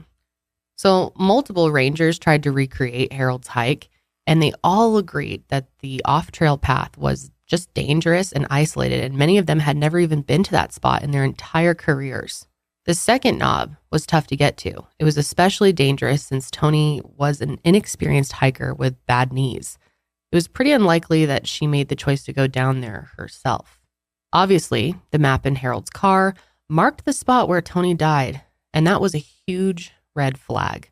It seemed to show that Harold had planned on going to that spot before. Then, Beth and Mark examined the 911 call that Harold made, and he sounded a lot calmer than you would expect for a man whose wife was dying right next to him. And like we said, Harold described Toni's head injury as a concussion. And when the dispatcher asked if there were any other injuries, Harold said that he didn't know, and they could have been internal. But this is bizarre because Toni had a massive laceration to her head that was bleeding profusely. The wound was draining a third of her blood. It would have been impossible not to notice this. But not once does Harold mention this to anyone, not to Barry or to any of the 911 dispatchers. He also told the dispatcher that Toni had fallen 30 to 40 feet, but anyone could have seen that this was not the case. She had fallen over 130 feet to her death. Big difference. Then, Harold also claimed to be performing CPR on Toni, but Beth knew that this was bullshit. She had done CPR plenty of times in her career, and she knew that it was exhausting and a messy process. Whenever Beth performed CPR, she was always sweating and breathing heavily by the end of it. Yeah, because it's a lot of work to do CPR. I mean, yeah, the compressions you have to do have to be really hard in order for it to work. So you'd be exhausted after doing 30 minutes of CPR. Yeah, 30 minutes especially. But Harold didn't sound winded at all on the 911 call where he's claiming to have been performing CPR. Which it did. So we played a portion of the 911 clip. It actually came a few minutes later that he said he was doing CPR. So I don't know if it was in there or not, or if you heard it. But he did say he was performing CPR at one point. And he also wasn't winded when Mark showed up. And also, Toni's lipstick was perfectly intact. If Harold really was doing mouth-to-mouth resuscitation on her, the lipstick should have been smeared all over both of their mouths. 100%. Mark and Beth were not the only ones who suspected Harold murdered Toni. From October 1st to October 24th, the National Park Service, the Sheriff's Office, the Coroner, the Estes Park PD, and the Department of Homeland Security got a total of 16 anonymous letters and phone calls asking them to look into Toni's death. One of those letters was written by Virginia Cobble. When she found out that Harold wanted to have Toni cremated, she immediately sent an anonymous letter to the coroner's office. She wrote that Harold had a first wife who also died in a freak accident, and the incidents were incredibly similar. Toni's death certificate was issued 3 months later, and the coroner listed her manner of death as undetermined instead of accidental and mentioned that homicide cannot be excluded. So as a part of the investigation into Toni's death, once they got that letter about Lynn's death, investigators knew they had to take another look at Lynn's case. When Toni died, Lynn's family had a sick feeling that Harold killed Toni. And that meant that he probably had killed Lynn too. The Douglas County coroner went back and looked at Lynn's case and noticed the same strange things. So did the investigators working on Toni's case when they read over Lynn's case file. It turned out that the police investigation of Lynn's death was botched pretty badly. Douglas County used to be a lot more rural than it is now and less populated, so the cops that worked there at the time were a lot less experienced. I mean, they didn't deal with death investigations all that often. In fact, the lead detective on Lynn's case had only been a detective for 5 months, and he never worked a homicide before, and he never actually been trained to be a detective in the first place. Harold told police that he and Lynn were on their way to dinner that night, but nobody called and verified that with the restaurant. Police didn't call back any of the witnesses to the accident, and they never followed up on any of the many inconsistencies and contradictions in Harold's story. Worst of all, when Harold told him that he'd get a $300,000 life insurance payout, they just believed him and left it at that. But that wasn't the truth. Harold had actually purchased a life insurance policy for Lynn just months before her death. He got a rider on the policy for accidental death, which just meant that the payout would double if Lynn died in an accident. And it did. Harold made $600,000 off of the death of his first wife, and nobody knew it for over a decade. The accident itself was just bizarre. The timing just didn't make sense, with Lynn dropping the lug nuts and crawling under the car while Harold walked a few feet and threw the tire in the car. It would have taken her a lot longer time to get under the car than it would for Harold to walk a few steps and toss the tire into the back. And the whole story of Lynn crawling under the car for lug nuts was not very believable. Again, a logical person wouldn't crawl under a rotor like that ever. Also, again, Lynn had arthritis, so those maneuvers would have probably caused her a significant amount of pain. But what was more curious was that there was nothing found under Lynn's fingernails. Wouldn't she have reflexively started clawing with her arms and hands to try and free herself if the car had in fact fallen on her? And why would you throw a heavy tire in a jacked up car when you could just place it in it? According to the 1995 case file, there was a partial footprint above the wheel well that crushed Lynn. Of course, the original detectives didn't bother to check to see if it matched Harold's, but Detective Weaver from the Douglas County Sheriff's Office suspected that the footprint might explain how the car fell on Lynn. Investigators got a car identical to Harold's Jeep and brought it to the site of Lynn's death.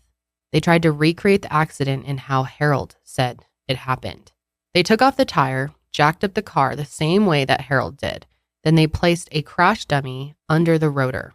Then they tried placing the tire in the trunk, and the car didn't fall. They tried tossing the tire in the trunk again, and the car didn't fall.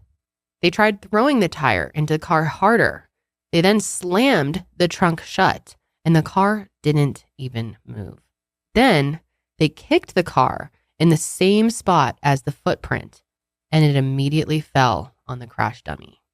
The coroner reissued Lynn's death certificate in 2013 and changed the cause of death from accidental to undetermined. So a major misstep by the police that they didn't look into whose footprint was there, or even tried to look into how this could have been possible in the first place.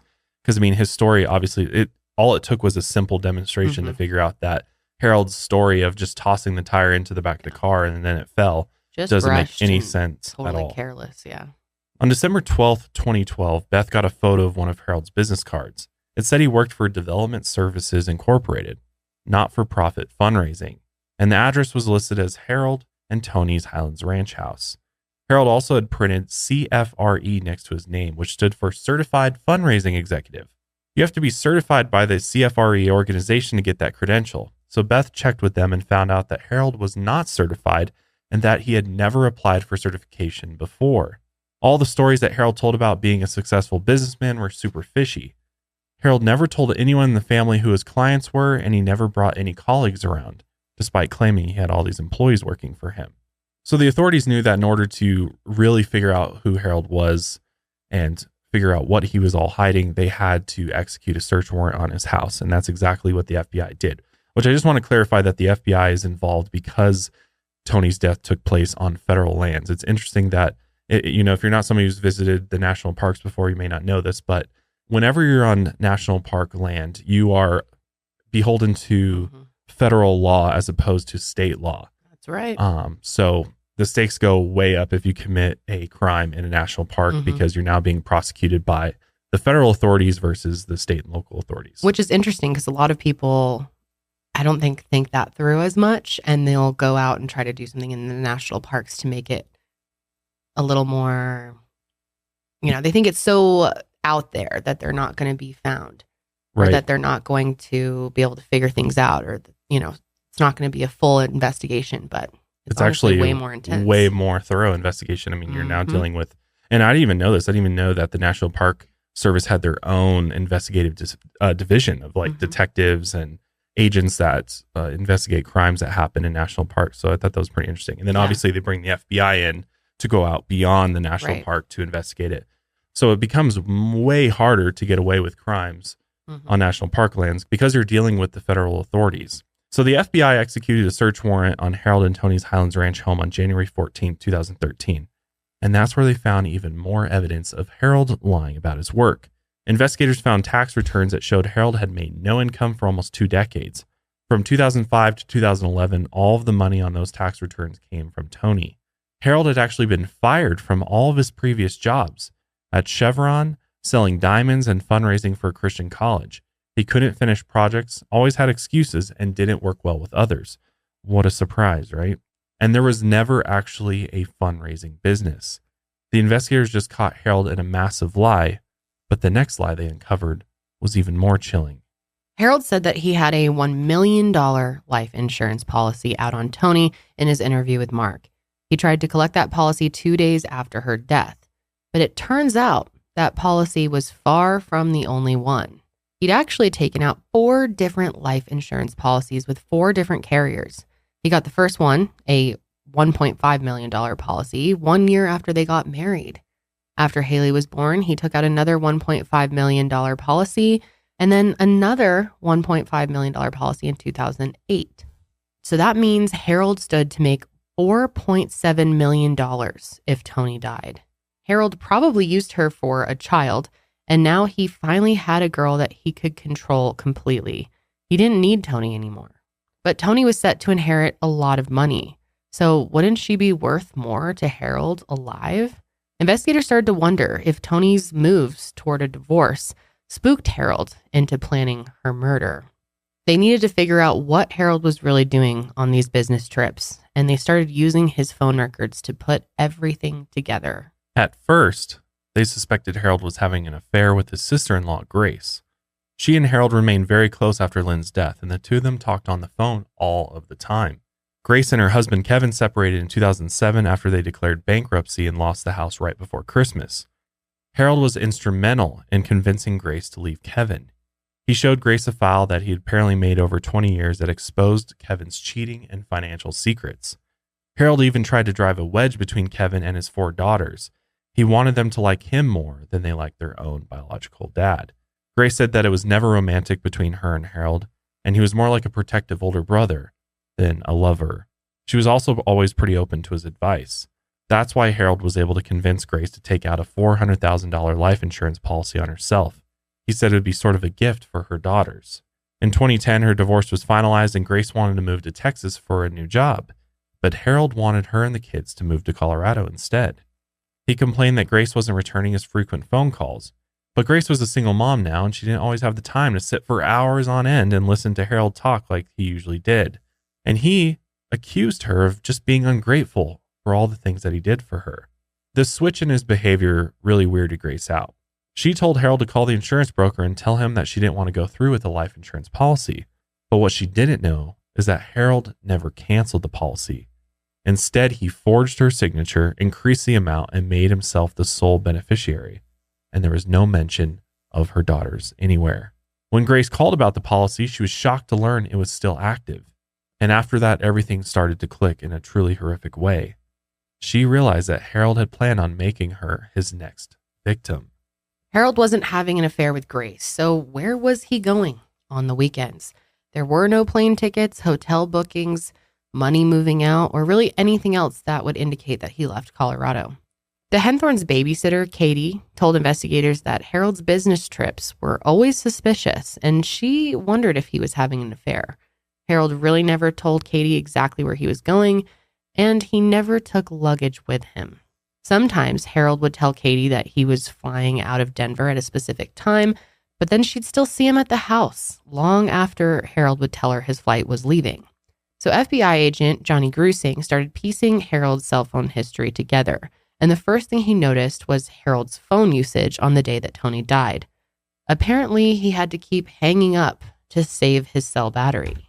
But in the 6 hours from when Harold made the 911 call and when Harold got back to the trailhead at midnight, he made 22 calls and exchanged 98 texts. That's a lot of messages for a phone that apparently was on low battery.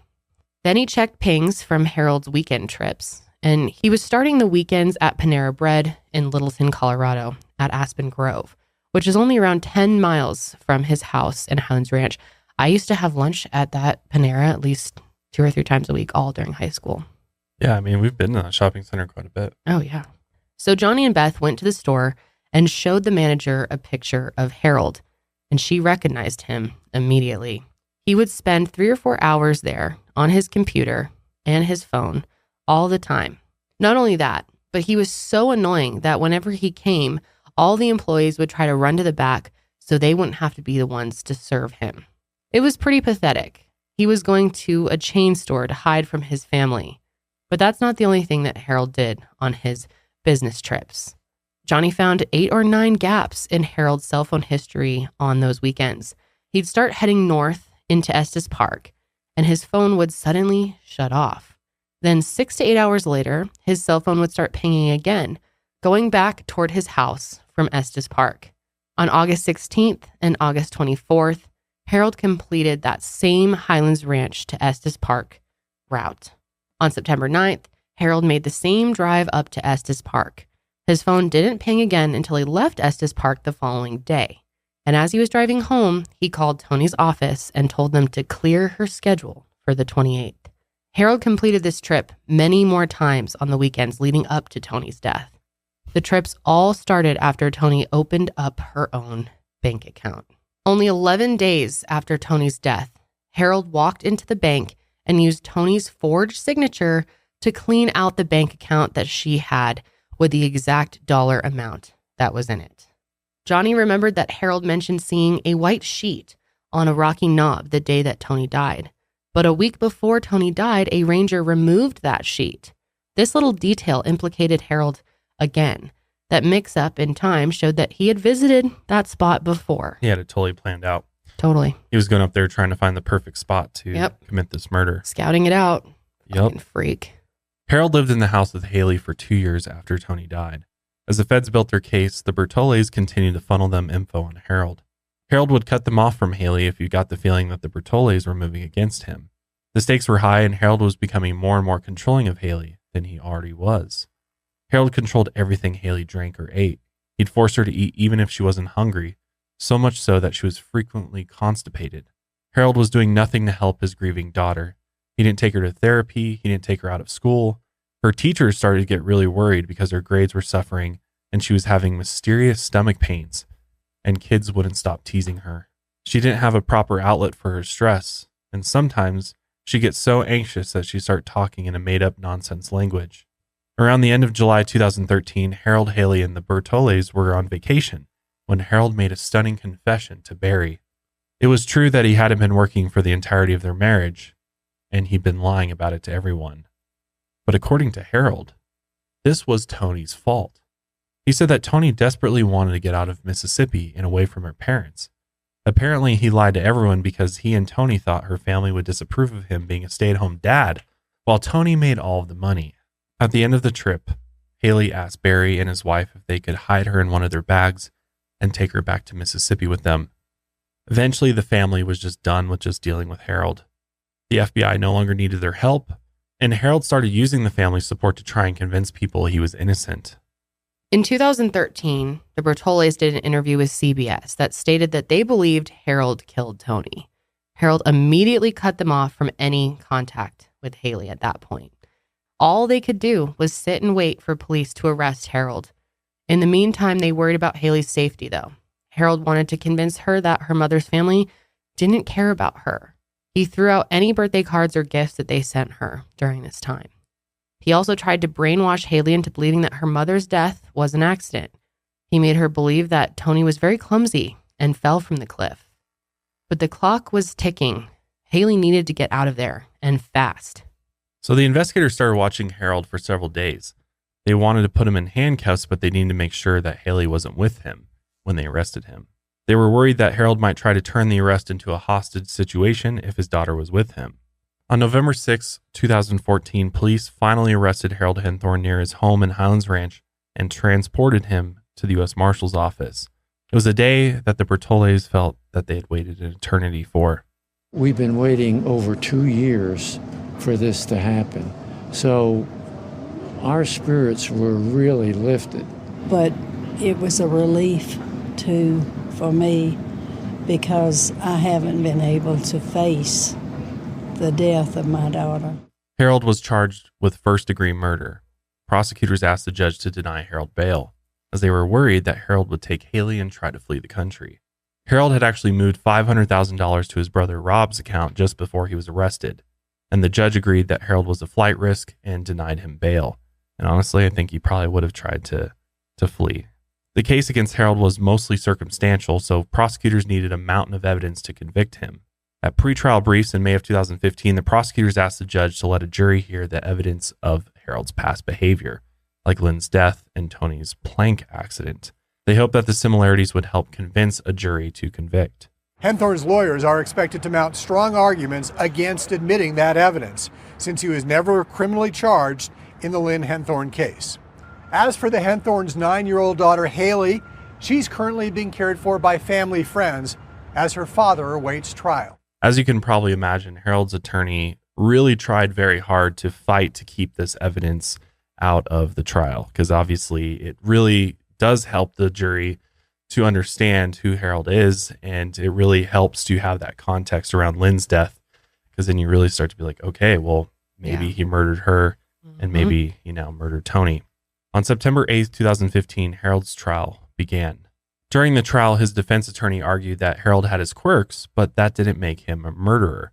Lynn's death was nothing more than an accident, and they proved this by saying that the police just closed their investigation after a week anyway. The defense tried to stress the point that you can't tell a push from a fall. The jurors couldn't hear anywhere near the full extent of Harold's controlling and abusive behavior. The prosecution had to make sure that everything they put forth at trial was admissible, so they needed to be as objective as possible. But their case was still strong. They walked the jurors through both Lynn and Toni's deaths, and they argued that Harold was a heartless killer. The motive, of course, was insurance money. After closing statements, the jurors were sent off to deliberate. It took them only 10 and a half hours to reach a verdict. On September 21st, 2013, Harold Henthorn was found guilty of first-degree murder, and people in the courtroom cheered when the verdict was read. As his sister's killer was being led out of the courtroom in handcuffs, Eric shouted, "Goodbye, Harold." On December 8th, Harold was sentenced to life in prison without the possibility of parole. He is currently incarcerated at USP Terre Haute, a maximum security prison in Indiana.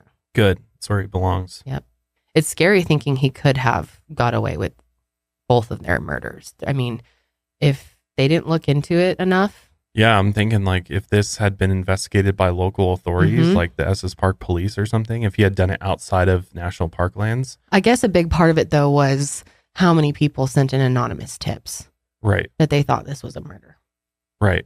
But that's also because it kind of got a lot of media attention and stuff too. Yeah. But it was also because their family had a feeling, you know. True. And people knew about his last wife. Right. Yeah. He was pushing it. He'd already gotten away with one murder. It's amazing that people will try again after getting away with something like that. Yeah. And I mean, it seems like he was going to continue too. No, of course. He was just going to he figured out his formula. Gets the confidence and just keeps going. Yep. Harold still maintains to this day that he's innocent and that Lynn or Toni's deaths were just tragic accidents. He appealed his conviction twice, and luckily both appeals were denied. Yeah, I think it went all the way up to the Supreme Court and they denied it. It did. Lastly, he tried to file a motion for a retrial, arguing that his attorney was ineffective. The motion is still pending, but it's pretty unlikely that he's going to be granted a new trial. Not going to happen. The U.S. Attorney General awarded Beth Schott and many other key team members prestigious Distinguished Service Awards for their work on the Henthorn case. Barry and his wife filed for full guardianship of Haley in 2015. And of course, Harold tried to fight the adoption, but wasn't successful. That year, Haley was able to go trick-or-treating for the first time in her life.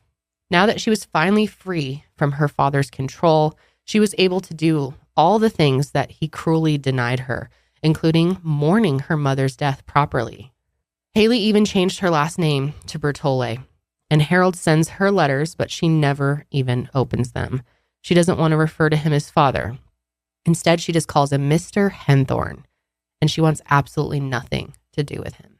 Today, Haley is a healthy and happy teenager who's thriving in Mississippi, the home that her mother loved so dearly. Just like her mom, she wants to be a doctor one day. And she even plays basketball with the same number on her jersey as her mother did, 22. The Rochelles and the Bertolets remain friends. Lynn's family is relieved that her killer is finally behind bars. And now that Harold has been convicted, Lynn's case has been reopened. We think the perfect place for him is in a prison where he can continue to tell his stories and hang out with murderers, thieves, and liars. Harold's love was lethal. If you got married to him, you probably would be the next one. The monster that abused Toni and took her life will never hurt anyone again. He spent half of his life controlling others, and now he'll spend the other half of his life controlling nothing. Amazing. Sitting in prison, thinking about all the things. So satisfying.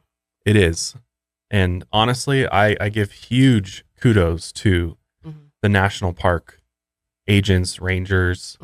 I mean, their work on this case was huge, and just how extensive Beth went into it. I mean, she's a real rock star here. Like, she really figured this out along with the FBI. In one interview, she was talking about how she would literally wake up in the middle of the night just thinking about Toni and wanting the answer so bad, just being so certain that this was not an accident. Well, and they were really nervous too. They're super worried that because it was a circumstantial case, that there was a good chance that that the jury would have enough doubt for them to have him be acquitted. Yeah.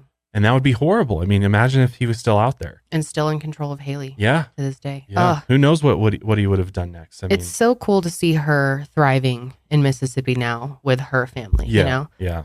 And to have changed her last name.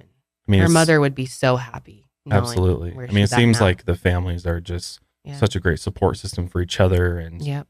And even though Lynn's case doesn't necessarily have justice yet, which I'm sure as time goes on, they're going to figure out. I mean, it seems pretty clear on the evidence that the investigation wasn't done properly, and that's going to get ruled a homicide as well. But even though it's not full justice, having him behind bars for the rest of his life, not able to control anything. Yeah, her family's obviously very happy about that. I mean, that's kind of in a way. Yeah. In a way, yeah.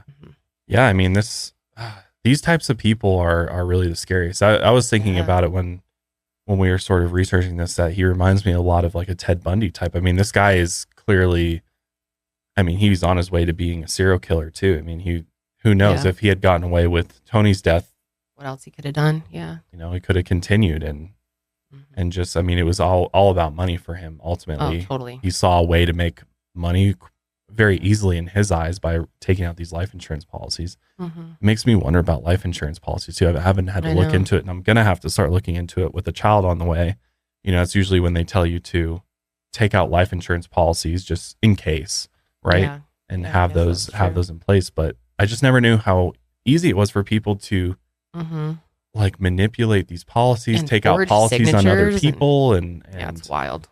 And then get huge payouts. I mean, he got multi-million-dollar payout after Toni's death.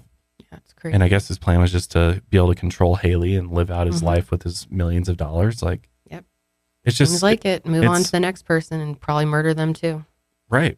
And it's just sad because it's so clear that he never really cared about Toni or Lynn in the first place. That they were just a tool for him to manipulate and use in order to get what he wanted, which was money. I mean, he never really wanted to work. He realized very quickly that there was a faster way to get the money that he wanted, and he was going to use his charm and good looks and whatever you want to call it in order to do so. Yep. So, yeah, I mean, it's such a wild case. I can't believe I had never heard of it, especially with it being a local case. Yeah, it was like on the local news. I grew up pretty close to Highlands Ranch. I had never heard of this case. Yeah. Harold Henthorn. Pretty interesting. Yeah. Definitely let us know what you guys think in the comments below. We'd love to hear your thoughts as always. But that's going to be it for us today, guys. We will see you next time. But until then, keep on taking your mind a